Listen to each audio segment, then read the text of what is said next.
shovel. I could do this all day, I could do this all night. I could do this all day, I could do this all night. Basketball games at St. Michael's College are always a crowded affair, but with the passing of each season, not only do the players on the court change, but so do the faces in the crowd. Except for one. Jules Pequignot, SMC alum from the graduating class of 1942, is a devoted fan not only to the team, but to the game as well. Well, when I came to school here, it was in 1939, and I remember the first day I was here, we had the dining room in the old hall. It was downstairs where everybody sat, and every meal the priest used to come in and say a little prayer, and you had to listen to that. And the very first night I remember being here in the dining room, the priest came in and he says, well, tonight, he says, freshmen have out till 9 o'clock, sophomores till 10, juniors till 11, and seniors till 12. And I remember saying to my roommate next to me, sitting next to me, did he say we have to be in at 9 o'clock? Yeah. I says, in Connecticut, we were just getting home from Lake Compounce with the big bands at that hour. Having attended school here almost 75 years ago, he remembers a very different place than what we see today. Oh, I remember dances were down the street in Burlington. I think there was the Sherwood Hotel then, where the Howard Bank is now. There used to be a big porch in the front of it. And that's where we held our dances, and they were like 50 cents a piece. That's what you paid. And I believe there was 2 pool tables. And I remember at night you had to go over to chapel. Everybody had to go to chapel. And you'd see the guys that smoked. They couldn't go in with a cigarette, but they'd be outside smoking and taking a drag on each other's butts, I guess they called it.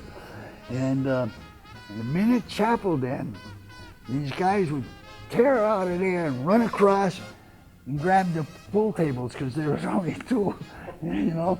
And then some of them would hide the cue sticks and everything so a certain place so they'd get that pool. That was Sal Lenzetta's doing that. It was great. Say somebody was out till they're supposed to be in at 11 o'clock. You always had, when you came in an old hall and there was an office downstairs and the prefect of discipline sat there. And you had to check in him when you came in. You better not be late. As contrasting as life at St. Michael's College was in the 1940s, some things here have never changed. And every Friday, I remember we had fish for dinner, which they probably don't have today, with the same priest saying a little prayer beforehand. And of course, we always said the fish must come from the Winooski River. So what we did was every morning for breakfast, they'd give us little boxes like shredded wheat or corn flakes or Rice Krispies. And we used to take that box and stick a knife into the top of it and stick it up under the table so that at dinner time we wouldn't have to eat that fish, we'd eat those things. Mr. Pequignot was captain of both the baseball team and the basketball team during his time at St. Michael's College and was inducted into the Hall of Fame in 1988. Well, when I was captain, we didn't have a good team. We had good teams before that, but we had a lot of young kids, what I was just saying a little while ago, that played later on, you know, were freshmen, mostly freshmen. Best part was you're meeting other players and you're competing against other players, and also just love the game, that's all. You know. The last game we played against Siena, they had a good team, and there was 4 seconds to go, and they were 1 point ahead. And I got fouled going to the hoop. And I had 2 shots. And the coach of Siena called timeout.